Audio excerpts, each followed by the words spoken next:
वसात शतरंज या चेस इस खिते यानी सब कॉन्टिनेंट में इजाद हुई थी।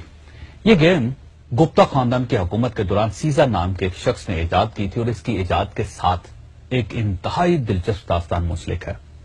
सीजा शतरंज का खेल लेकर बादशाह के पास हाजिर हुआ तो बादशाह ने खुशी के आलम में सीजा से कहा, मांगो, क्या मांगते हो? सीजा ने एक लम्हे के लिए सोचा और अर्ज किया, हजूर, चावल के चंद दाने। बादशाह ने पूछा, क्या मतलब? सीजा बोला, आप शतरंज के 64 खाने चावलों से भरते हैं, लेकिन मेरे फार्मूले के मुताबिक। बादशाह ने पूछा, यह फार्मूला क्या है? सीजा बोला, आप पहले दिन पहले खाने में चावल का एक दाना रखकर मुझे दे दीजिए। दूसरे दिन दूसरे खाने में पहले के मुकाबले में दुगने चावल यानी चावल के 2 दाने रख दीजिए।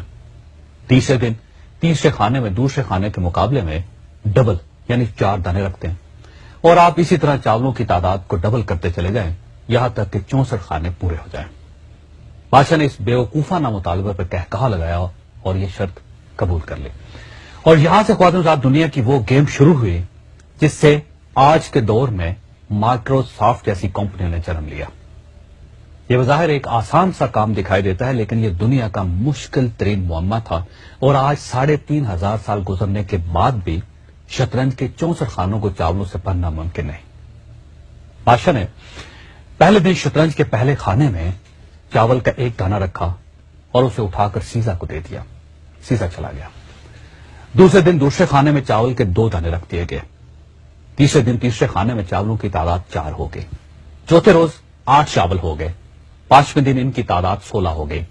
छठे दिन ये 32 हो गए। 7वें दिन ये 64 हो गए।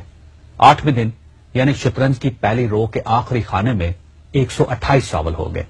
9वें दिन इनकी तादाद 256 हो गई। 10वें दिन ये 512 हो गए। 11वें दिन इनकी तादाद 1024 हो गई। 12वें दिन ये 2048 हो गए। 13वें दिन इनकी तादाद 4096 हो गई और 14वें दिन ये 8192 हो गए।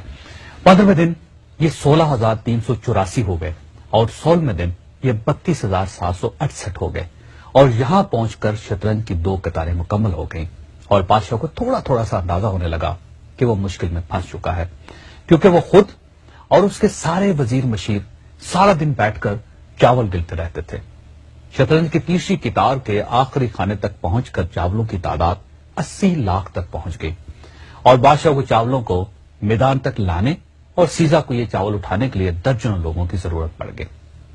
किस्सा मुख्तसर, जब शतरंज की चौथी रो यानी 33 माह खाना शुरू हुआ तो पूरे मुल्क से चावल खत्म हो गए।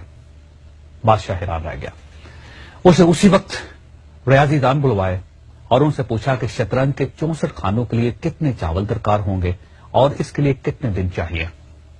बादशाह के रियाजीदान कई दिनों तक बैठे रहे, लेकिन वो वक्त और चावलों की तादाद का अंदाजा नहीं लगा सके।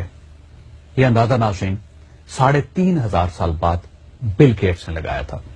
बिल गेट्स का ख्याल है कि अगर हम एक के साथ 19 जीरो लगाएं तो शतरंज के 64 खानों में इतने चावल आएंगे।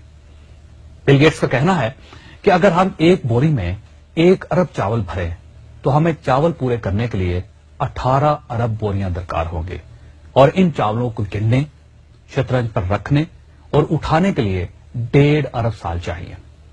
आप भी ये कैलकुलेशन करके देख लें, आप भी हैरान रह जाएंगे। लेकिन ये याद रखिए कि ये हिसाब आम कैलकुलेटर के जरिए नहीं लगाया जा सकेगा। ये सिर्फ कंप्यूटर के जरिए ही कैलकुलेट किया जा सकता है। इस इशू को नाज़रीन मैनेजमेंट की जुबान में चेस बोर्ड राइस या second half of the chess board कहा जाता है। अब सवाल यह है कि शतरंज इजाद करने वाले और बादशाह को इस खौफनाक मसले में फंसाने वाले सीजा का क्या बना? यह भी एक दिलचस्प कहानी है, लेकिन यह मैं आपको प्रोग्राम के आखिरी हिस्से में सुनाऊंगा। अर्थात वो दास्तान जो प्रोग्राम के शुरू में अधूरी रह गई थी। बादशाह ने शतरंज के मौजूद सीजा को शतरंज की चौथी रो पर पहुंचकर गिरफ्तार करवा दिया था, क्योंकि बादशाह को शतरंज के हाफ में पहुंचकर चावल पूरे करने के लिए 5.5 दिन लग गए थे। वह अगले खानों की तरफ बढ़ा तो मुल्क से चावल खत्म हो गए, जिससे बादशाह को शदीद ब्लड प्रेशर हुआ और उसने शतरंज बनाने वाले का सर कलम करने का हुक्म दे दिया और यूं शतरंज का मौजूद मारा गया। लेकिन शतरंज की सरदर्दी آج تک قائم ہے۔ شطرنج انڈیا سے ایران پہنچی، وہاں سے بغداد، بغداد سے اسپین اور اسپین سے یورپ چلے گی اور آج پوری دنیا میں کھیلی جا رہی ہے۔ یہ بھی کہا جاتا ہے کہ سیاست شطرنج جیسی گیم ہے جس میں پیادے سے لے کر بادشاہ تک سارے کردار موجود ہوتے ہیں، بس ایک کردار نہیں ہوتا اور وہ کردار ہے جج۔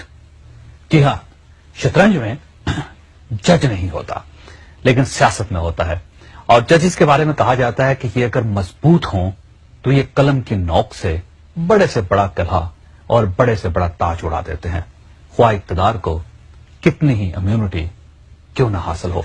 اللہ تعالیٰ آپ اور آپ کے اہل خانہ کو انصاف کرنے اور انصاف مانگنے کی توفیق دے۔